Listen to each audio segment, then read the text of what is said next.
Shalom Alexander Ben-Zvi, the Israeli ambassador in Moscow. How are you? Fine, thank you. Shalom to everybody. Great to have you here. And we're going to talk about your life as a diplomat, as the ambassador in Moscow. And first of all, how is it? I'm pretty clueless about what's life as a diplomat seems like. So, and I would know that you have some quite years as a diplomat. So if you can share your experience, the way of life of it, because for me, it seems so, so out of reach for me.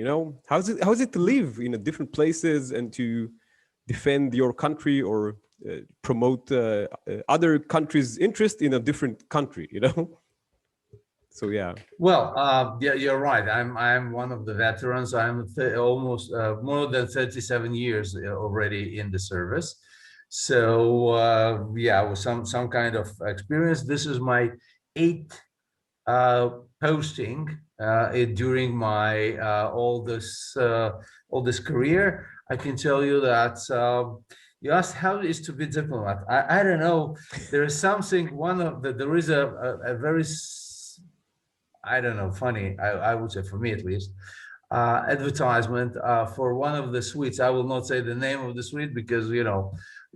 But that in our ambassador's reception we got those suites. Mm-hmm. And it's a little bit funny because nobody serves that on the receptions, but generally many people think that the life of a diplomat is all the time you standing around with a glass of champagne and cocktails and talk nonsense to some other colleagues of yours, all dressed up. That's a perception. That's the perception, I have to say. That's the yeah, I know perception. That this is the perception. Now let's see if it is true. Okay. Because that's, I would say, one of the purposes of our conversation.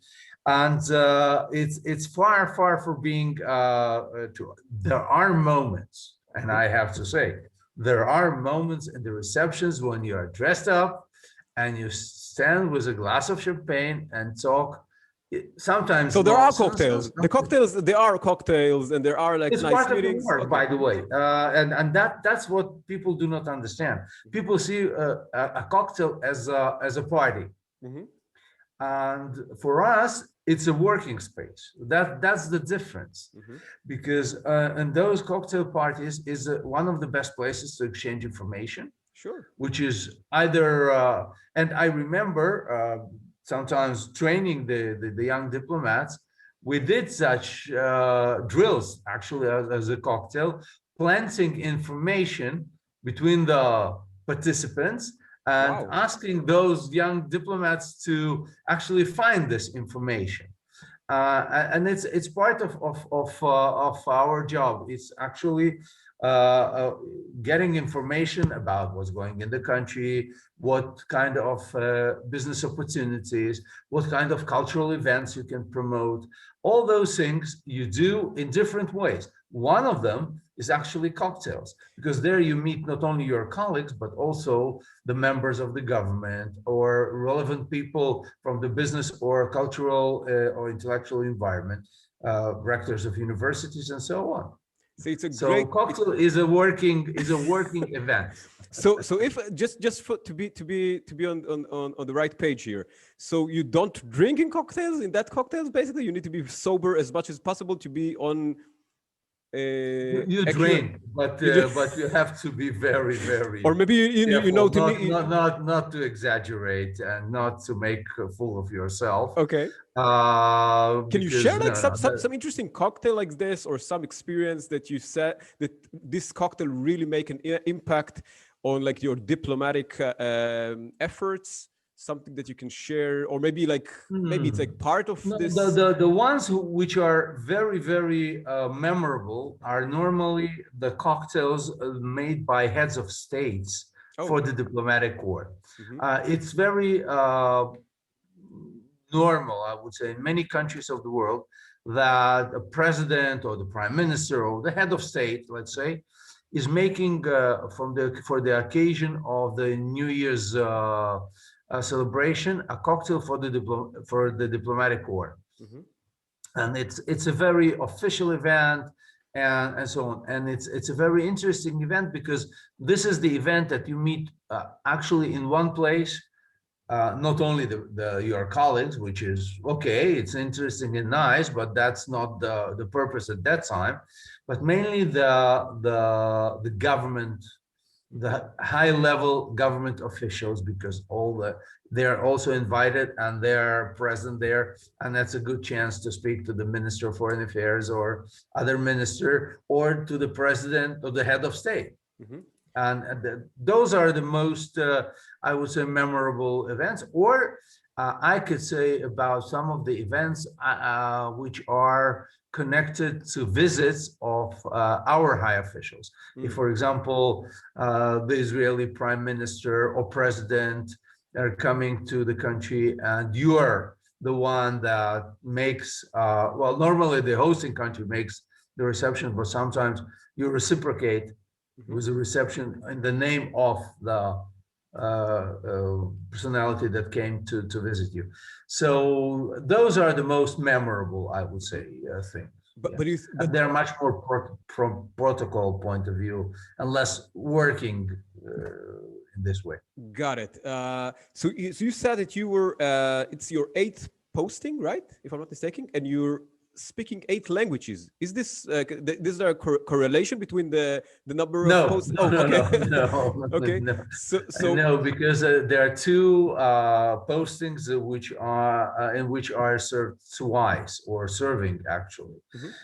because the whole round that I did in my career is that I started in Poland Mhm. even before having the relations. I was the first one to arrive to reopen the place, because we broke relations with Poland in 1967 after the Six-Day War.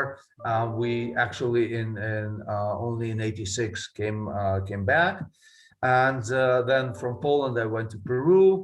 From Peru, well, Oh, in the middle that's you quite a go home. change. That's quite a Yes, change from yes. Poland to Peru. Maybe you were in the It T. starts with P, right? Oh yeah, that's what I'm No. saying. Maybe you were in the letter, and That's that's the what only connection. sounds No, no, really. we know, when I was in Poland, I was offered several places to continue my let's say my travelings, Mhm. and there were several, and as I remember, it was Turkey, and it was Colombia, and it was Peru, and knowing a little bit the history of Peru and so on. So it sounded very exotic and very Yeah. interesting. So I decided to go there, and I've never been to Latin America, and it was a good chance to study Spanish, actually one of the languages I picked up on the road. Wow. And then from Peru, I went, well, I came back home, but then I went to Moscow, and from Moscow to Buenos Aires, and then Quite came a home road. Quite a again. road. Quite a road Yeah. you have. So Well, wait, it's just half of the way, because okay. then So sorry. Yeah. Continue. then I went to Costa Rica, came home, went to Slovakia, came home, then went to Poland, and from Poland came here to Moscow. So you see, Wow. it's a whole circle. Yes. And but some of the languages I picked up on the way, and some of the languages I already had before going into the foreign ministry. So yeah. So how do you define how home? What is home? Because you say I'm back home, so I'm guessing Israel is your home in that sense. Yes. But how do you I mean, let's say from your 37 years on the job, how many years you were out of Israel? That's or out of home. Uh, More than 20. Okay, so you spent most of your Most of my time out of it's a little Israel. bit unusual, Mhm. because I had in two cases very short breaks, or I did two places at one trip. Okay, Okay. like Poland, Peru, Mhm. or Like a Moscow, package. Buenos Aires. You did a package there. Okay. Yes, yes, yes. So how? And so that's the reason. But yes, but Israel is still the home. So, It's still home. It's still where my children live now, and so on. So So how is it to, if you can give me like tips or how like experience to, how is it to move from one place to another and start your life there? and Well, and again have in mind that you're like representative of other country. You not go there as a relocate, like a regular relocation, or try to be part of the society in a way. You're representing other countries' of interests. course. So how's it the experience? Well, in some way, it is a little bit like relocation Hmm. from, I would say, administrative or things like that. But yeah, the big difference, as you said, it is that you are going there not as a private person, but as a representative of a country, and everybody in every place knows who you are and looks at you exactly as it is. You are not representing yourself, but you're representing. That's my phone. Oh, Just a that's okay. second, I That's will okay. close it. You're a diplomat. That's okay. That you have a, yeah. So No, no, no, no. maybe it's the. That's a major. It's not easy, and I'll tell you. Because if you go to a country which is, let's say, all the services are easy or very reachable, it's okay. When you go to a country which was, I would say, 1986 Poland, it's still under communist regime. Mm, There is shortages of food. Their food is on stamps, food stamps for the local population. It's not that wow. you go to a shop and buy whatever you want, because there's not that big supply, Hmm. and so on. So that's one thing. Sometimes you go, and everything is easy. The problem, main problem, is normally, well, you choose this, okay? Sure. Which the problem is your family. They Mm, didn't choose this. They didn't yes. choose this way of life. They have to adapt themselves to this. And sometimes this is one of the big problems, either for the spouse or for the kids.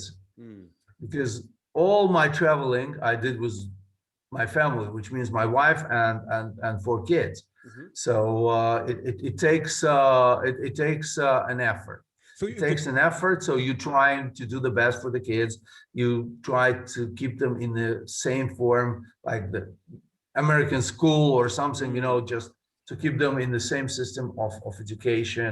And then they come to Israel and they're not proficient in Hebrew. And mm, then after they get proficient in Hebrew, you are living again, again. and so on. So this is the main problem. This is one of the main problems. Yes. So what's the impact of this on your personal life or your family life? Because you said it is very challenging, but I wonder. I mean, is there like there's struggle? Is there, if you have like another posting, so maybe the family wants to stay at home? Is it something like that? Is like there's like a discussion about It this, could or is it? happen. Yes, yes, Mhm, yes, mhm, absolutely. I will. mhm. I will give you a couple of examples. Sure. Uh, when kids are older, for example, teenagers and so on, and they have to leave, it's not easy for them. Their friends are, they're leaving their friends and, let's say, grandparents Sure. and so on. I asked my kids.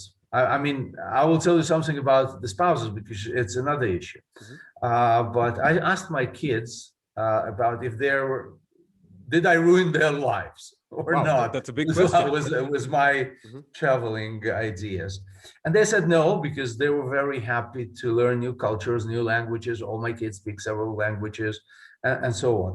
One thing they said, and it like pinched me a little bit on my heart, and they said the only thing we don't have childhood friends.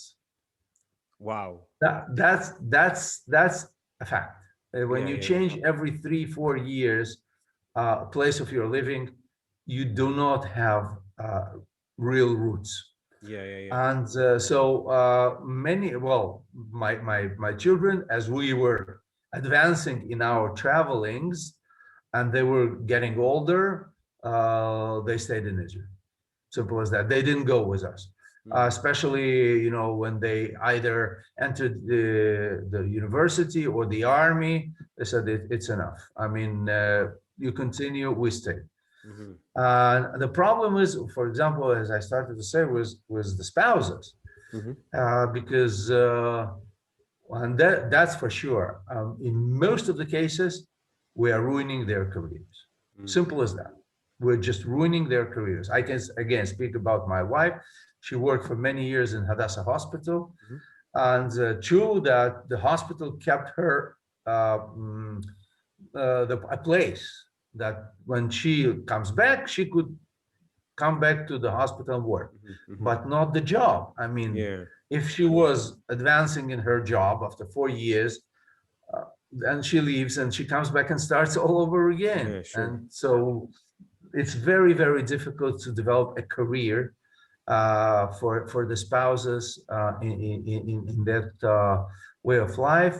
So in some cases, now it starts to be more and more that the diplomats are living by themselves and leaving the second part either in Israel because the wife or the husband, it doesn't matter, have a good job and Mhm. they're afraid to lose it and so on. So it happens now more and more. So Yes. it sounds much more challenging than the cocktail that you start with. Wow, Oh that sounds like yes. a Oh yes. slice of Cocktail that's what I said. Cocktail is the image. The real life is is much more complicated than that. totally And then complicated. we are not speaking about the real work. Yeah, sure. So we can It's another story. no, but this is, sounds super difficult to make this choice when I think when you think about it to get like a very, I mean, for you it's like advancing work, but you need to take a lot of the price that you need to pay for this job. Absolutely. It's a huge Absolutely. price, it Absolutely. seems, Yes. in matter of family. Absolutely. There is a price. And There is a price. can you share the price that you pay in this? Because I guess that you also need to create like new friendship, new life, new Well, to for us, adjust to this most of the diplomats, I can new tell language, new you, culture. Of course, it's yes, Mhm. but we see it as a professional challenge. So Okay. most of the diplomats love it because it actually every 4 years you change a job. Oh, You change a job because okay, it's different to work in Africa sure. compared to Latin America Hmm. or in Europe compared to Asia. It's Hmm. absolutely different job, different tasks, different countries, different, I would say, Challenges. approach to how do you do your job even. It's completely different, and it's different also in the attitude of this country, the host country, when you go to some countries Hmm. towards the state of Israel. Hmm. Not everybody, not in every country, they share the same great acceptance. Sometimes to the state of Israel. Sometimes it's very hard to work in, I wouldn't say hostile environment, but challenging, very challenging environments. Yes. Wow. So you have so much challenges, professional or personal. Wow, that's super interesting. I have to say again, I was a little bit clueless about how diplomats' life seems, and it seems super challenging and super difficult. Yes. And in that sense, I would like to ask you, if you think that in this connected global world, what is the necessity of diplomacy? Is there, I know it's a little bit like a simple question or maybe like a stupid question, but I think I wonder. We are connected. I'm talking to you with the internet. Is there like any necessity to have a diplomat on the ground changing his life to do this? So Okay. After this question, we need another 3 hours for me to answer. I will tell you why. uh-huh, It's uh-huh. not. This is a very serious question. Oh, thanks a lot. I thought maybe it's very, And this yeah. is the answer to this question is actually my PhD job of work. Wow. I wrote a Thanks a lot. PhD on that question. Wow. Okay. That's first of all, I have to say that it's a Actually, I compliment. start my PhD with the question, are we dinosaurs? Okay, that's a great question. No, because Because maybe we will be extinct uh-huh. I mean, the as price as a that you need to profession. praise. Okay, so But yeah, that's my uh-huh, PhD, by the uh-huh. way, as I Wow. said, on this question. Are we still needed? Mhm.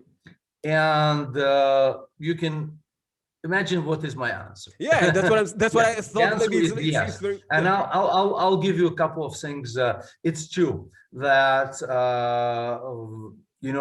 that the leaders today can call each other on the phone, on the internet, and speak things. It's great. Somebody would they decide a very important issue. Let's whatever. Mhm. Somebody has to implement. Mm, Before they speak, somebody has to prepare them.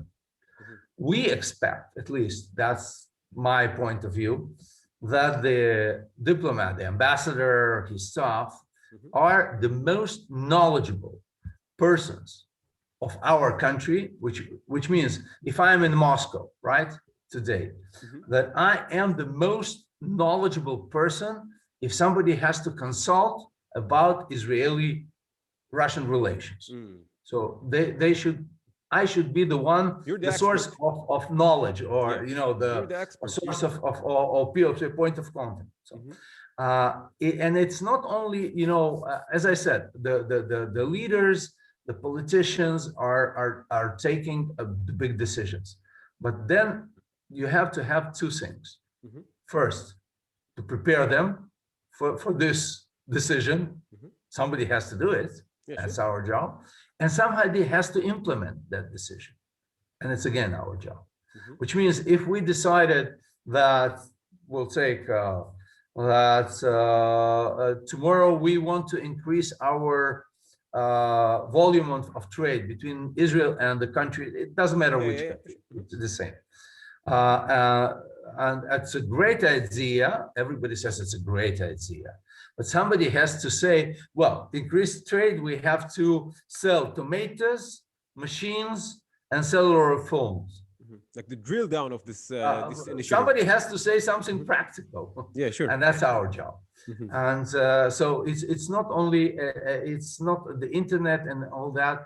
It's and the talks between the leaders are, I would say, the The, topic, the cherry on the top the trigger, of the cake. the But we have trigger. to bake the cake. Got it. Okay. That's the idea. And another question in this case, and it's a very interesting question that are we shaping or formulating the foreign policy of our Mm, country towards the country that we are living in? Which mm, means if I'm in, let's say, in Costa Rica, so do I shape the policy of Israel towards Costa Rica, or I formulate the policy? It's mm, also our job. I mean, mhm, we and you as me as an ambassador mhm. have to know. They say, okay, you have to do one, two, three to promote Israel. Yeah. Okay, Mhm. but it's different to promote Israel in Latin America and different to promote Israel in Japan Sure. because of the local customs and you have to be very, very knowledgeable and feel the ground. So And yeah, and, we're and still needed. you're still okay. You're still necessary. But I wonder, how is it? Does it change? This new, the social media, the Of internet. course, How does it change your work? Because I'm guessing back. absolutely. It's a Can new you give me? world. Okay, can you give me It's like a new world. some I example? will give you from the beginning. The diplomacy, the form of diplomacy, the foreign ministries were invented in France. Mhm. Many 300 years ago. Uh-huh. Okay, great. Then the ambassador, when he was sent, he was the one. Mhm. He took the decision because he couldn't ask his government what to do and wait for 3 months Yeah, yeah, yeah. until the guy on the horse will bring him a piece of letter. Sure. So it was now it's much faster, Mhm. it's much more dynamic, and the new things that we have, the internet is a tool. Mhm. Sure. It's a tool. That's it. If you first of all use the pen and then the printing machine, those machines, and then you had the fax, and then and so on, and now you have the internet and all the nice technological gadgets and cell phones and so on. So it makes your life more easy in some ways and more difficult. Mhm. Because if, first of all, I wanted to promote Israel, let's say in Poland in 1986, Mhm. no internet, no, so yeah, I had to do an event. I had to send an article to the newspaper and pray that they will print it, or a nice photo about the Negev desert, Yeah. and the hope that they will do something with it. Today, I don't need that. In two Sure. seconds, everything is public knowledge, public view. I can make a campaign on the internet. Mhm. I can make a campaign on any social media, from Telegram, Twitter, WhatsApp, whatever. Mhm. Uh, it's much easier in one way, but much more difficult in another way, because you have to be very, very careful. Mhm. Because if you wrote an article for the newspaper, you could change and check. Once you posted something, it's out. You cannot say, "Oh, sorry," Sure. everybody will see it anyhow. But wait a second. You raise a pretty interesting point there. That in the past you have, again, maybe it's my understanding of this, that you have much more power because you Yes, weren't that true, connected to the government all the time. true. And now you are more connected, so you have less power on the ground. That's what I Yes, understand. in Okay. some ways, less authority, I would say, Yeah. because Okay. in the past, Hmm. as I said, but it's true, and but there is a but. The Hmm. but Okay. Hmm. is a different way of the world is different. Hmm. If in the past, as I said, the ambassador was the only person at the king's court, Yeah. and Yeah. he came to the king and I said, "My country said so and so," and he could say it on his own. Today, it's much more complicated, because you cannot say, well, whatever you like, without consulting your headquarters, because the world is much faster. The decisions that were taken there were, let's say, not always that important. Hmm. Even if then England declared war on Yeah. Yeah. France, it took several months until it did. It's not the situation now. And it's pretty The difficult situ- to say that you have talking in behalf of the king, because now the king can speak directly to the other king. exactly, Yeah. Okay. exactly, So okay. exactly. But again, as I said, it's faster. It's better in some ways, because your reach is much higher Hmm. than before. I can easily reach thousands and tens of thousands of people in a second, Yeah. Sure. in not waiting for the newspaper to be printed, Hmm. and this or even, you know what, even in radio, or even television, Sure. because we're consuming our knowledge now much more from the internet and the social media than from the previous ways. In some countries, by the way, radio and television still are the main source of information, Sure. and you have to know that, and you have to work with it. In some countries, it's different. Okay. By the way, I want to make this connection, or maybe in my perspective, this Mhm. connection between the current pandemic crisis that we have, and what do you think that the role of diplomacy in dealing this crisis? Do you think that, because again, in my perspective, and maybe I'm wrong about this, I think that diplomacy, or maybe like working together with other countries, led us to have this, the same approach in every country, following the rules, maybe inventing this vaccination. So I wonder how diplomacy took part in this pandemic crisis, or even economical crisis.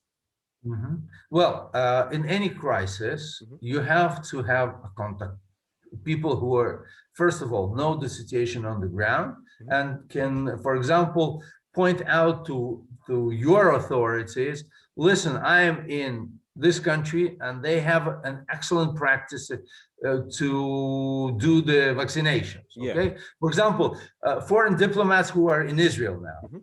they say, okay, the system that Israel is using to vaccinate the population is very interesting. Let's see how it works, and they of course convey this information to their headquarters. And we see, for example, two prime ministers came to Israel from Denmark and from Austria to study how we do it. And they're not the only ones. We all diplomats all around the world, we get questions. How it is done in Israel? We explain that. How it's done in Israel? What is the system? Which kind of vaccines you employ? Do they work? We answer many of those questions because finally, for the local media, we are the source of information. The embassy, the ambassador, the spokesperson, other diplomats. I mean, we are the source of information, and we are considered a reliable source of information. Again, it's excellent from one side, but it's a burden. You have to be first of all, you have to have precise information, good information. I mean, you cannot, it's not a place to bluff. It's not, if, as I said, 100 years ago, you could say, I can do this and this, and nobody, who knows? Today, in 1 minute, if somebody is bluffing. So we have to give a precise information and interesting information and information that nobody else has. It's relevant and original information in that sense. Yes, and absolutely. How do you think that this crisis will affect the global diplomacy or the way that diplomacy works? Because it seems that, like you said, it's really changed the way that you work. You deal with, like, I'm guessing, to bring information to the public. Don't think that it's like very like the classical way of diplomacy, right? It's okay. So what do you think that the influence of this pandemic or crisis will be on diplomacy? Well, there are several. We're still waiting to see exactly, but I will give you two examples. Actually, they're opposite. They are contradicting even. Cool. One is that you are easily, as I said, you easily now, everybody is glued to the computer or your phone, and so you send something, everybody in minutes know about it, and so on. So those Zoom meetings, and we started to appreciate that in some cases, for example, it's now very common in business. By the way, if before people to conduct negotiations, the businessmen went from one country to the other, sat with the company, talked conditions, everything, and signed the contract. Today, all the negotiation can be done on the internet. And you come and sign the contract, or even that you can do now electronically. But let's say they come and sign.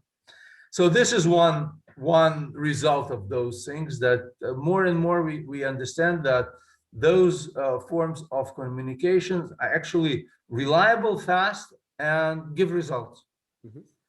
The contradicting point is that more and more we are feeling that we need this human touch. Sure. And more people especially are asking, these days, I'm saying.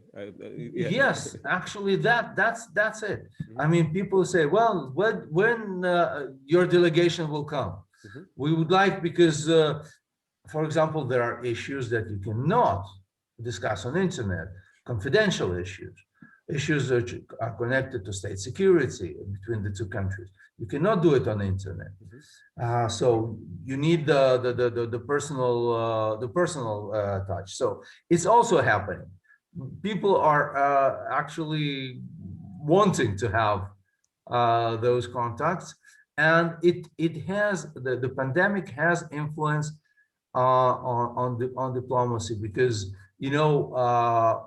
I served I'm in Russia. Russia as a country has 9 time zones, just to understand the size. 9 time zones. Wow. Moscow is on the western part. The whole eastern part, you have to travel. and you cannot because there are no well, now it's better, but previously when there are lockdowns and you cannot travel and you cannot visit very important cities which are either very important scientific community, Jewish community, of course, to give them a personal feeling or contact with Israel. So it has its impact, and we are waiting already to that the borders and the flights will open and the flights will resume, because it will help the business and the diplomacy Okay, and so the that. tourism, by the way, tourism, Oh, sure, sure. So which you. is a Mhm. very important kind of diplomacy. It's Okay. different, but Can you expand on this? Can you it's a expand? Can you expand on huh? this? What do you mean that tourism is very important for diplomacy? That's an Yes, interesting point of view. So, what do you mean by of that? course. Hmm. Because you see, I can speak about Israel from today till eternity, Hmm. and I will reach a nice number of people.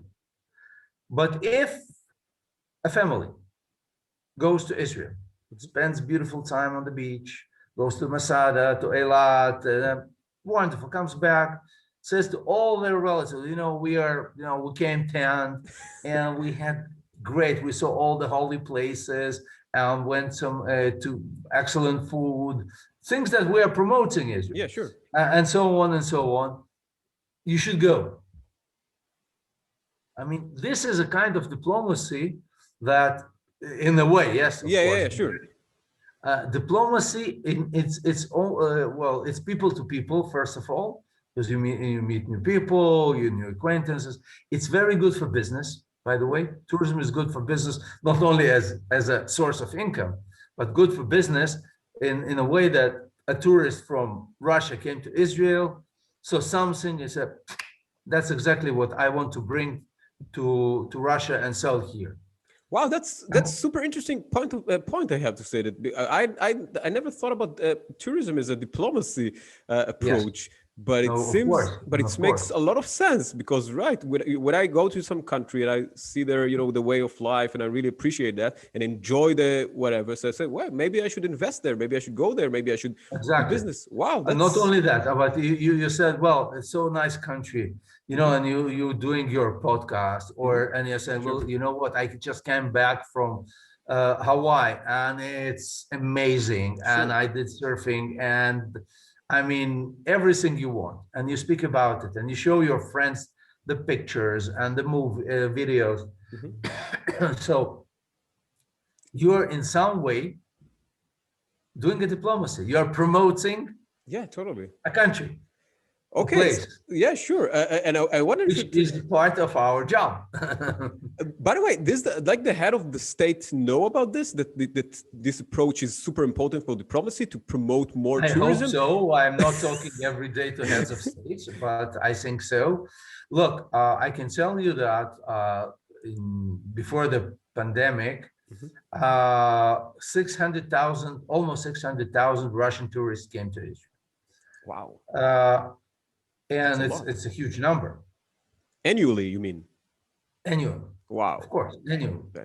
And that's around almost 300,000 Israeli tourists came to Russia. mhm. Many of them are for family visits and things like that, but it doesn't matter Mhm. because when they come and they see and they enjoy and they come back, let's say most of them enjoy. Mhm. Let's Yeah, say 500,000 enjoy. yeah. Okay, Mhm. and they come. So at least if they speak to their family, it's 1.5 million, 2 million people Sure. heard about Israel in one given year. Mhm. So So, we're speaking but you about millions. can you tell me who are these people or what's their like I don't know like their demography?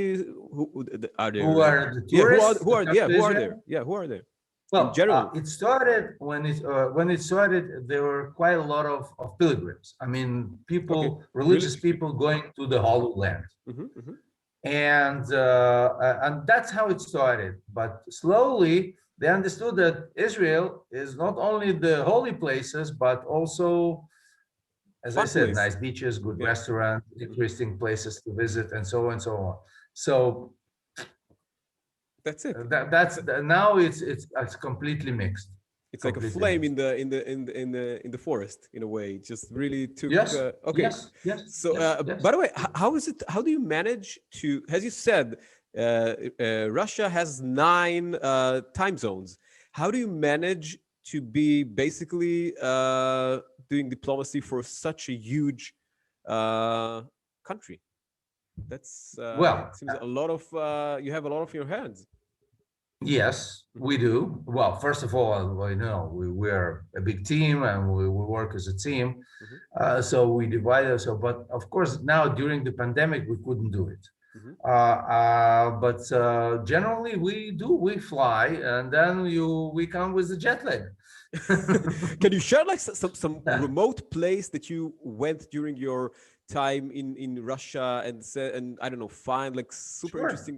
Okay, go ahead. Sure. Yes. Mhm, Well, I just came last week mhm. from a trip to Buryatia, which is autonomous republic in southern Siberia, uh, Wow, uh, sounds near the super cool. Baikal Lake, which is the Baikal Lake is the biggest sweet water reservoir or lake in the world. It's huge. It's 800 kilometers long, and the deep of the water is 1,700 meters. Clear water, you can drink it, no problem. It's level of mineral water. Mhm. And I was in Buryatia, which is a big republic, not very populated. Met with the head of the president of this republic. Mhm. Again, it's not independent state. It's part of the Russian Federation, and we talked about actually about economic issues and cultural issues Mhm. because they are not doing international politics. They're interested in Israeli agriculture, in Israeli technologies. For example, they have a lot of sun, although it's very cold. It's minus 30, Mhm. but they have a lot of sunny days. So solar energy thing. They have hot water, so thermal energy. Uh, our cultural events, we are sending, well, we were sending actually until the pandemic, Mhm. Israeli artists all around the country to present Israeli culture, either dancers, musicians. We had now a choreographer in Moscow doing teaching with the local dance group. So all the time we are trying to travel. It's not easy, not all the time, and sometimes with budget restrictions, you have to be Being a little think bit. twice where do you go, or where invest the money of a small budget you have for promoting Israel. So you mentioned that you talked about like agriculture, business, Sure. arts, dance. Yeah. How do you choose what to promote in the in that sense? I mean, you go to this remote place and then you talk about like dancing. I mean, I just wonder what's the put in your metaphorical bag when you go to these places. How do you know? Well, first of all, you prepare yourself, which means when you before you go, you study what they're doing, what their needs. If they the head of the republic did any statements on their economic situation, if they have an opera house, do they have a philharmonic orchestra? Mm, All those things you take with you as part of the preparations for such a visit, and you hear first of all you come with open mind, because you have to know what is your offer, which means I know uh, what groups I can offer, I know what businesses or what fields of businesses we are stronger. Agriculture is a good sure. example, and so on. Or if they're interested in some IT business, and so on. So we or pharmaceutical, everything that we are hearing, not everything that they say, we need, I don't know, to grow a vegetable that grows only in this area in Israel, nobody heard about it. We have to say, well, sorry, we have no experience. We have Yeah. to be honest with our partners. But things like that, when they spoke with me, for example, about greenhouses because of the low temperature and Wow. lack of vegetables. Mhm. So, you know, uh, I take the information. We have people who are dealing with economic issues in the embassy, and they know how to translate the needs, or they contact the relevant companies or the Israeli Export Institute to actually provide such So in some perspective, you're like the Israeli middleman in Russia, right? In a way, in a of sense, course, you're of like course, okay, wow, that's super. So of that's course. really, again, it's We are what we always say, we are the POC, the point of contact. Yes, yeah. for So the Russians who want to deal with Israel, for Israelis who want to deal with Russia in any field. oh, by the way, how do you promote? I mean, now we have a lot of issues talking about like Israeli. We have Israeli. And again, would like to hear your point of view about this. That seems that Israel is perceived in the world in a lot of countries is not a good image. We don't have a great image in a lot of Mhm. countries. Do you see it changing? Maybe because of I don't know. Maybe the vaccination, maybe something else, beach tourism, whatever. Do you see it's changing? And what do you think are the challenges as a diplomat to uh, to change it or to make it a bit better image, or maybe something that we need as Israeli to change? Yes. Well, first of all, yes, I do see it changing for the better, Okay. by the way. At least this part of the world, because before coming uh, for my last posting, I was the Deputy Director General responsible for the former Soviet Union and some countries in the Balkans. And I can tell you with really absolutely clearly that the Israeli image in those countries is on the rise. Can you Very tell me good, what's the very reason? good. And you know what? The main challenge is to show that Israel is not, because in many countries when you said Israel, everybody was speaking about the conflict. Yes, sure. But what we are trying to say that, you know, there is a conflict, but first of all, you have to take a proportion of how, it's not the It's not biggest everything. issue.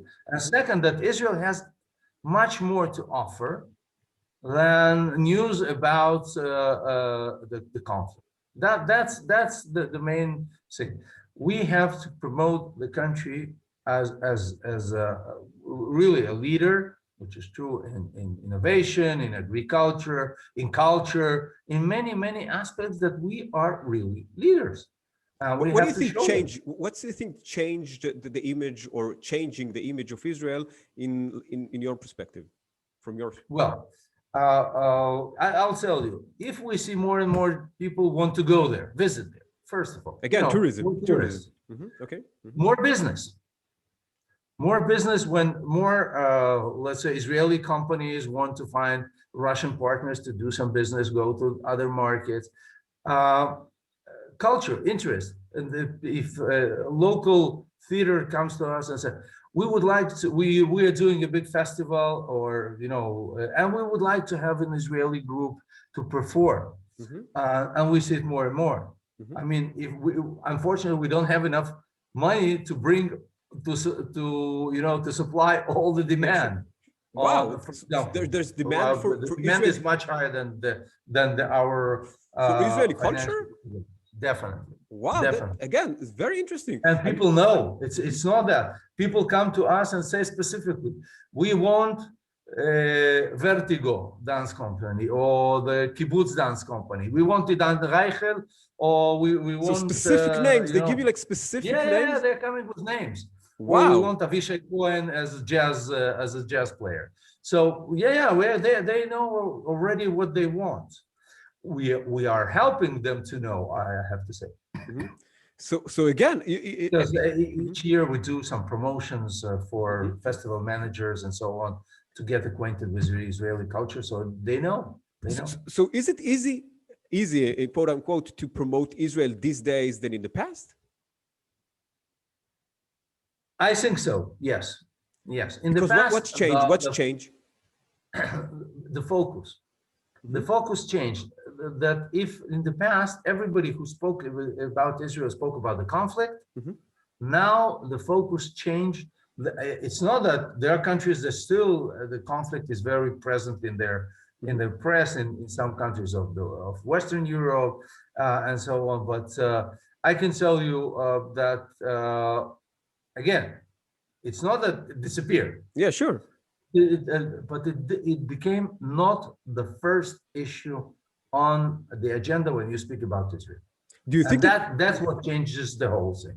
do you think that maybe the fact that there was not a lot of changing in that area made it make it less irrelevant or getting like smaller proportion, or you think that it's just other things that rises?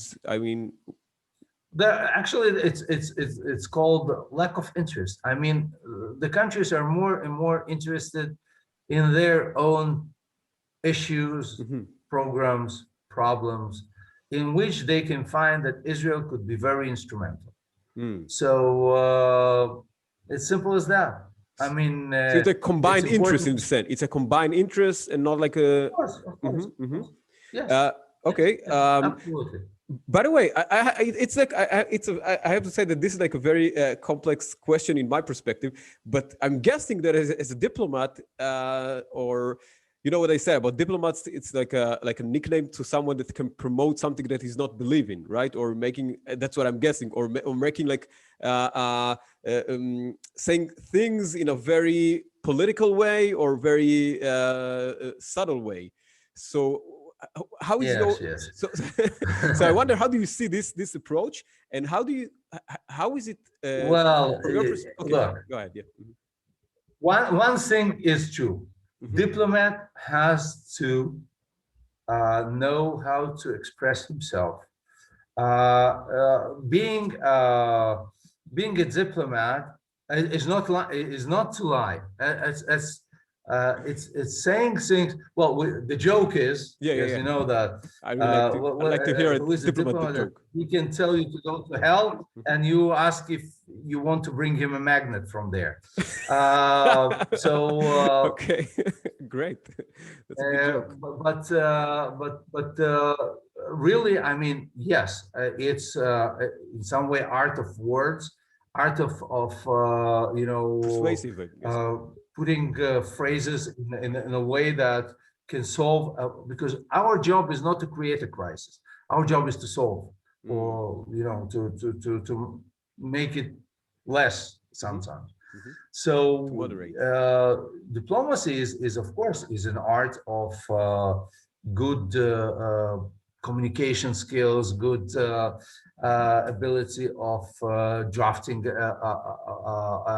document and so on, Hmm. in a way that it is accepted by both sides, or by the government of the country that is hosting you. So that's from there it went a little bit too far.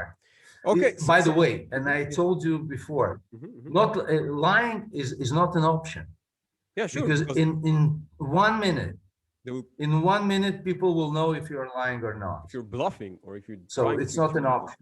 Okay, so just for the last question, I wonder where do you Yes. see diplomacy goes in the future? Where does it? What is the future of diplomacy? And even in your perspective, like your personal views, what do you think that what's happening in that field? Well, in my opinion, of course, diplomacy will go more and more to towards the, let's say, non political issues, which is Mm. what is non-political issues: trade, culture, tourism, well-being, climate change, help, assistance for poor countries, things like that. It, again, it will be the bigger part. Mm. Of course, there will always be a part that is dealing with political issues. But again, what political issues could be between two countries that have no conflict? Borders or conflict? No, Yeah. no political conflict, no economic conflict, no border issues, no nothing. I don't know. Do you think that it will become What more? do you have to do politics between Switzerland and I don't know, South take Africa. another country South which is Africa. completely For South Africa South and Swiss. Africa Yeah. is a different age. Yeah. So do you think it's going to be? No, no. So, for example, Switzerland and I don't know, Tuvalu Islands in the Pacific. Yeah, but do you think it's going to be more privatized? Maybe it's going to be not part of the state. It will be like maybe private companies or private funds, or maybe I don't know, like organization that will deal with diplomacy. I hope more? not. You hope not. Okay. Organizations are dealing with diplomacy even now, but and there is the big corporates and so on. But it's not diplomacy. Okay. It's in some way adjusting interests. I hope the diplomacy will stay as a governmental service for all time, because finally diplomacy has to reflect the political will or political decisions of the government. And I will give you a very small example. Sure. I was invited to a small Latin American country to advise on some issues connected with their structure of the foreign ministry. And they said, well, we would like to have more European point of view, so we would like to deal more with Europe. And we will go through the structures, and you see on the European department there are 2 people only. I say the political decision could be the best, but you don't have the means to implement it. So it's still, we as diplomats, we are the tool to implement the political decisions of our government towards the country we are serving. So you think that's my position? So, okay, and you think, and if I understand it, it's going to be much more dealing with what can I call it, soft diplomacy or soft? No, maybe not soft diplomacy is the correct word. Yes, but yes, more yes. civilian. The soft power. Yeah. Soft power. Now, Yeah. It's true. Soft power is a very nice word, but it's almost true mainly for countries which are have no real, contradicting interests. Then you have the only soft power. When there are contradicting interests, then soft power is not enough. Got it. Okay. So first of all, thanks a lot. Not first of all, last of all, thanks a lot it's for a pleasure. Yeah. Thanks a lot for sharing your point of view about your life as a diplomat. Really super interesting talk with you. And how can I greet you for goodbye in your one of the 8 language that you speak? What is your favorite way to greet someone? Or I'm guessing maybe Hebrew. I'm guessing, but so. Hebrew would be nice, but I wonder if you can give me if you can teach me if you can teach me some greeting, some nice greeting from one of your 8 language that you like, or sentence that you like to say as a goodbye. Let's say greeting when you come or when you leave. When you leave, different. No, when you leave. I'm guessing. When you leave, let's say it in Russian. До свидания. До свидания. Which is say, see you later or goodbye? Yeah, see you later. До свидания, до свидания. Till our next meeting. Sure. Okay, great. Thank you. Thanks. Thank you. Thank you.